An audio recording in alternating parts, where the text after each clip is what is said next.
Welcome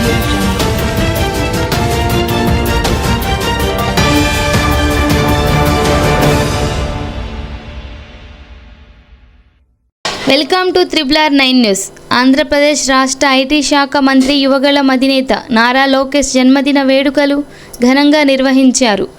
ఈరోజు పోలంపల్లి గ్రామంలో రక్తదాన శిబిరంలో పాల్గొని రక్తదానం చేసిన Vatsavai sub inspector of police P Umamaheswararao.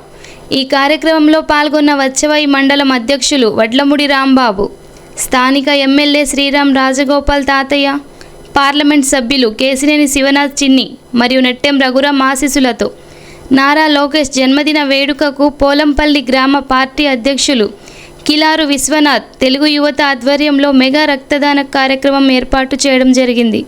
ఈ కార్యక్రమంకు వచ్చవాయి మండలం పార్టీ అధ్యక్షులు వడ్లముడి రాంబాబు, గ్రామ సీనియర్ నాయకులు, కార్యకర్తలు పాల్గొని కార్యక్రమాన్ని విజయవంతం చేశారు.